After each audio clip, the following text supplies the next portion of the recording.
Hello and welcome to the 3D Blu-ray Bunker. This is a place where we look exclusively at 3D Blu-rays, not to review the film at all, but to almost entirely focus on the various aspects of the 3D, with just a short comment at the end about the film itself. And today we're looking at Disney's 2019 live-action Aladdin remake. This was directed by Guy Ritchie, of all people.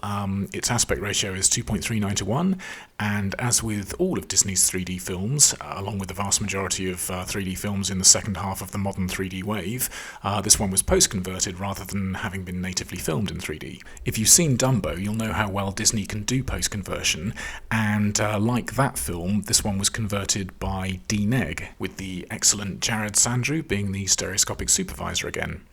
And like Dumbo, Aladdin is a state-of-the-art 3D offering. What this film does brilliantly is to draw you into the world in which it's set. And after a short opening prologue on a boat, the first time the depth is really striking is this view of the Cave of Wonders, where the mystery of what's lurking down inside its glowing throat is massively heightened by the very strong 3D depth on show. And when we then move into the city and the camera tracks down to ground level, it catches a huge amount of depth in this little roof, and that feeling of depth continues to be present in virtually every scene in the film. The production design is so geared towards 3D that this looks to me like one of the most obviously designed for 3D films that I've seen.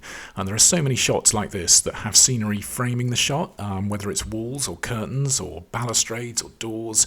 It looks clear to me that this film was meticulously planned for 3D and done so brilliantly. And as well as this feeling of the shots being set against something that frames them naturally, within that frame there's usually a large number of props whose composition along the Z-axis is consistently beautifully staged.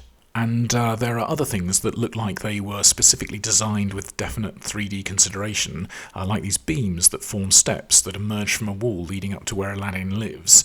It's a piece of scenery that's not just designed to look good in 3D, but it's also filmed to show the depth off to its maximum. In other words, like here, it's shot from the front rather than from the side, for example. And he's got some elaborate stuff up in his home, like this contraption, which also looks very much like it was designed and filmed to look great in 3D. So what the 3D here is all about is depth. It's one of those where the back of the frame usually feels like it's way beyond the wall behind your screen. There are a few moments of obvious pop-out, the most overt one probably being this telescope, although even here what maybe impressed me the most was that there's clear depth placed behind that smoke in the bottom left of the frame. It's blink and you'll miss it stuff, and that's the case for quite a lot of the 3D in this film. Like this overhead view of Aladdin's escape, it's superbly done, but it's only seen very fleetingly, with Guy Ritchie sometimes giving his camera operator quite the workout. Same goes for these guys being pushed over on their scaffold. The 3D here is sensational, and even the people on the ground on the right-hand side of the frame have got a clear depth to them. It's excellent, but again, it's only seen for something like less than a second. Same for the guardrail in front of Aladdin here. It's so impressive that it's been very carefully and accurately placed in 3D space, but the shot's over almost as soon as it's begun. Now, I know I'm obviously not watching the film with the correct frame of mind here. It's not supposed to be a 3D demo reel. It's a story, and if Guy Ritchie wants these shots to only last for a few moments, then I'm perfectly happy that that's the correct creative decision. It's just because the 3D is so incredibly well done that I'd like to be able to enjoy it for just a little bit longer. I suppose that's the very nature of all great work, though. Always leave them wanting a little bit more. So whilst the film's 3D is much more about strong depth than pop-out, that's not to say that there isn't much going on in front of the screen. Now, there's actually a load of stuff that emerges from the screen, but on the whole it's more subtle moments, like you got the princess here. She's placed in front of the screen, which puts us more in her position than we would be in the flat version. Another sign of all that careful framing is the positioning of props in front of characters, so there's always something for the 3D to do. It's one of those films where there's never a single moment where you fail to notice the depth. These candles actually made me chuckle a little bit, as they reminded me of almost exactly the same shot in Guy Ritchie's previous 3D film, King Arthur, when there's a lone candle placed at the bottom of the frame in front of Jude Law at one point, and in that shot it looked a little bit ridiculous as it drew attention to itself, but here they've been placed more sensibly and look better.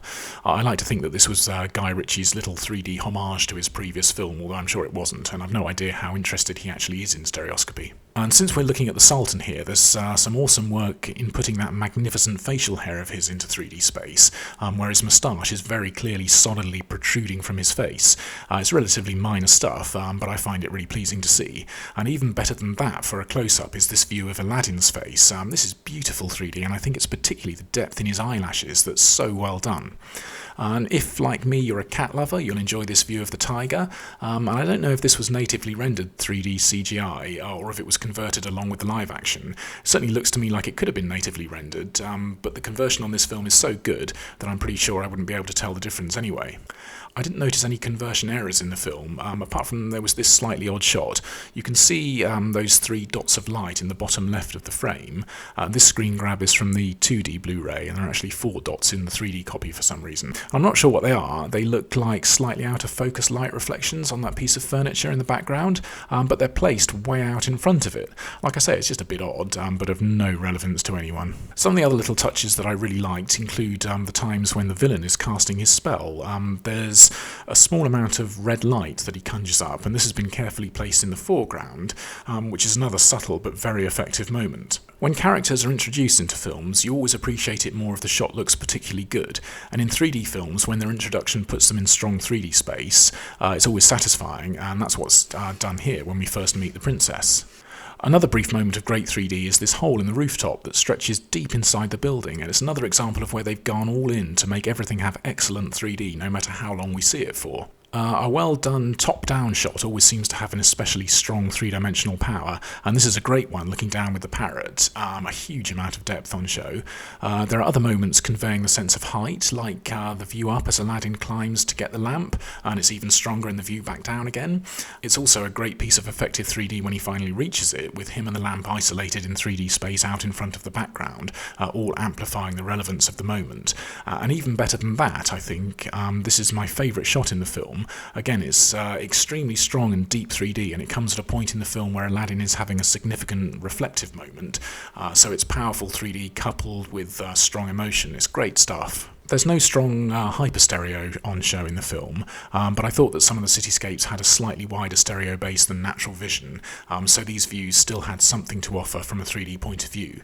And even if the cityscapes aren't strong in 3D, there's nearly always something in the foreground that occupies its own space, like our heroes on the magic carpet here. There's a sequence when the mysterious new prince arrives in the city, which reminded me a bit of a similar parade in Dumbo when they arrive in Disneyland, or Dreamland. It's one of those shots that's rammed with people, a hugely crowded scene, which from a 3D conversion point of view looks to me like it required a massive amount of work to put everyone in their 3D space. Really, the entire film is full of frames packed with detail, and that's where 3D can look at its best for me, as the more stuff there is in 3D space, the more effective it is generally, and the more it draws you in. It's a shame that this is one of those Blu-rays that, on my players at least, it reverts to 2D when you freeze frame it. I'm not sure what the technical reasons are for some pausing in 3D and others not, but this one would really have benefited from a 3D freeze frame if you want to drink in some of these sumptuous and stunning views. And something that's shown off in these sequences, and it's a thing that's present throughout the entire film, is the little particles. There are petals or confetti here, which I'm going to assume must have been put in digitally and therefore effectively natively 3D, because they look so good that I'd be amazed if these were all converted by the DNEG team.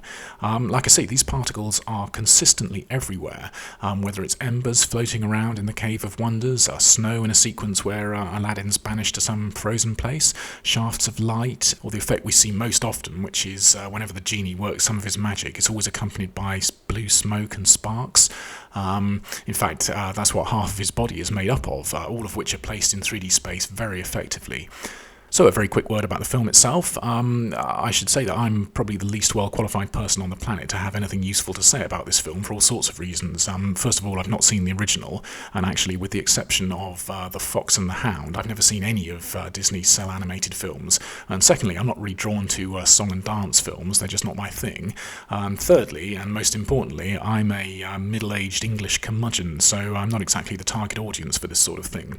So I was very pleasantly surprised to find myself really enjoying it. The setting is gorgeously realised, it's a good classic story, and the two leads were immediately likeable and charming and had good chemistry together. There is something about New World accents in films set in the ancient world that I always find a bit jarring, but I was able to put that out of my mind.